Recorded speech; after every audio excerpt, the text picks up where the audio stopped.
జీవితంలో సమస్యలు లేనివాడు ప్రపంచంలో ఎవడూ లేడు. జీవితం ఉందంటే సమస్యలు ఉంటాయి. సమస్యని కూర్చుండిపోతావు. సమస్యని అవకాశంగా చూడు, దాంట్లో నుంచి సొల్యూషన్ బయటకు వస్తుంది. అవునా కాదా? మీకు బాలుడు గురించి చెప్తాను. 1966లో ఈ బాలుడు పుట్టాడు. ఫ్యామిలీ చాలా డిస్టర్బెన్స్గా ఉంది. వీళ్ళ అమ్మా నాన్నకి ఎప్పుడు గొడవలే జరుగుతుండే. ఈ బాబు చిన్న బాబు, బాగా ప్రెజర్, తనకు ప్రశాంతంగా ఉండేది కాదు. ఈ గొడవలు జరుగుతూనే ఉన్నాయి. వాళ్ళ నాన్న అమ్మను వదిలేసి బాబును వదిలేసి వెళ్ళిపోయాడు. ఇక నాన్న లేడు, కేవలం అమ్మ మాత్రమే. అమ్మ డిప్రెషన్లో ఉంది. బాబుకి సహనం అనేది లేకుండా పోయింది. ఎందుకంటే స్పెషల్ కేర్ లేదు. పిల్లలతో ఆడుకోవడం కోసం వెళ్తే ఆడుకుంటూనే పిల్లలతో గొడవ చేసి ఎవరో ఒకరిని కొట్టేవాడు. ఇంటి మీదకి కంప్లైంట్స్ వచ్చాయి. అమ్మ కూడా ఆ ఇంట్లో బాబుని కొట్టారు. ఇంకా కోపం పెరిగిపోయింది. ఆ బాబుకి చక్కగా మాట్లాడటం కూడా వచ్చేది కాదు. ఇది చూసి వాళ్ళ ఫ్రెండ్స్ ఇంకా హేళన చేసేవారు. బాబుకి లోపల నుంచి ఇరిటేషన్ పెరిగిపోయేది. ఒకరోజు ఏమైందంటే, తన దగ్గర ఒక పావురం ఉండేది, బాగా ఇష్టపడేవాడు. తన ఒక స్నేహితుడు ఆ పావురాన్ని ఇబ్బంది పెడతాడు.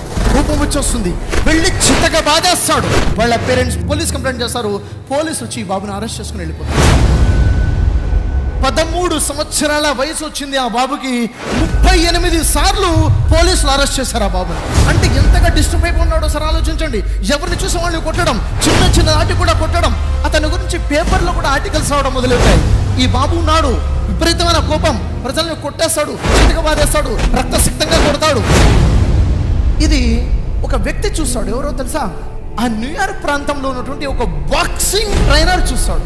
చూసి అతనికి ఎందుకు ఆలోచన వస్తుంది, వచ్చి బాబుని కలుస్తాడు.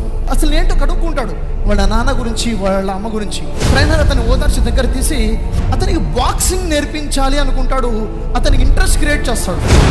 నీలో ఉన్న కసి, నీలో ఉన్న పట్టుదల, నీలో ఉన్న కోపం బాక్సింగ్ మీద ఫోకస్ చేయి అంటే, ఈ బాబు తనలో ఉన్నటువంటి పూర్తి కేపబిలిటీస్ వచ్చేసి బాక్సింగ్ మీద కాన్సన్ట్రేషన్ చేయడం మొదలు పెడతాడు. తన దగ్గర ఫిజికల్ స్టామినా ఉంది, కసి ఉంది. బాక్సింగ్ ప్రాక్టీస్ చేస్తాడు. జూనియర్ ఒలింపిక్స్ లో పాల్గొంటాడు.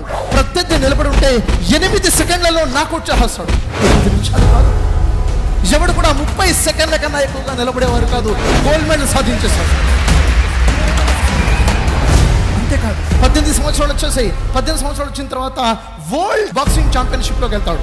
అక్కడ కూడాను దాదాపుగా 15 బౌండ్స్ ఫైట్ చేస్తాడు. ప్రత్యర్థిని 30 సెకండ్ల కన్నా ఎక్కువగా నిలబెట్టేవాడు కాదు, నాకౌట్ చేసి పడేసేవాడు. Youngest heavy weight boxing champion గా ప్రపంచం గుర్తించే విధంగా గొప్ప స్థానంలోకి వెళ్ళిపోతాడు. Youngest heavy weight boxing champion గా ఎదిగినట్టు ఆ వ్యక్తి ఎవరో తెలుసా? మరెవరో కాదు, మీరందరూ వినే ఉంటారు. ఆయనే మైక్ టైసన్.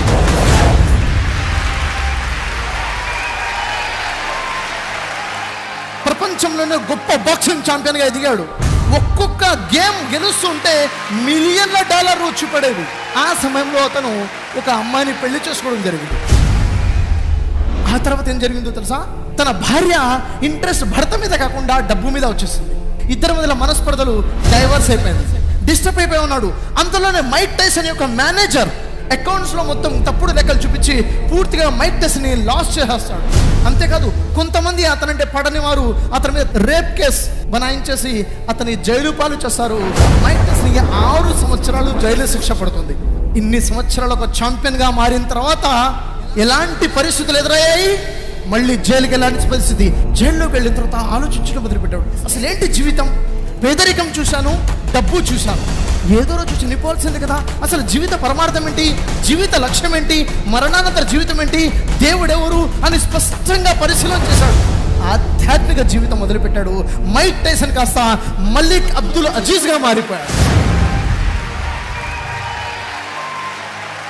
అంతేకాదు, తనలో వచ్చిన గుడ్ బిహేవియర్ వల్ల 6 సంవత్సరాల శిక్ష కాస్త 3 సంవత్సరాలు తగ్గించేసి 3 సంవత్సరాల తర్వాత ఆయన రిలీజ్ చేయడం జరిగింది. బయటకు వచ్చాడు. 29 సంవత్సరాల వయసులో తిరిగి వరల్డ్ ఛాంపియన్ బాక్సింగ్ లో పాల్గొన్నాడు. WBA world boxing association, world boxing council తరఫు నుంచి మళ్ళీ వరల్డ్ ఛాంపియన్ బాక్సర్ గా నిలబడ్డాడు. అంటే దేశంలోనే అతిపెద్ద క్రిమినల్ గా మారే ఒక వ్యక్తికి విజన్ ఇవ్వడం ద్వారా ఛాంపియన్ గా మారలేదా? ఈరోజు మన భారతదేశం కూడా ఉంది. మన భారతదేశంలో అలాంటి టాలెంట్స్ ఉన్నవాళ్ళు లేరా? వాళ్ళని ఛాంపియన్స్ గా మార్చే ప్రయత్నం మనం చేస్తున్నామా? క్రిమినల్స్ గా మారిపోని వదిలేస్తున్నామా? మన భారతదేశంలో ఎలాంటి యువత ఉంది, ఎలాంటి స్కిల్స్ వాళ్ళల్లో ఉన్నాయి? వాళ్ళకి సరైన ట్రైనింగ్, సరైన మోటివేషన్ ఇచ్చేవారు ఉన్నారా? ఇస్తే అలాంటి ఛాంపియన్స్ మన దేశం నుంచి మొదలవరా? సక్సెస్ అనేది అంత ఈజీ కాదు, అంత కష్టము కాదు. గొప్ప స్థాయికి వెళ్ళిన తర్వాత కూడా అనుకోని అనర్థాలు రావచ్చు. అయినప్పటికీ నేను మిమ్మల్ని మీరు నిలదొక్కుకోగలగాలి. సమస్యలు రావా? వస్తాయి.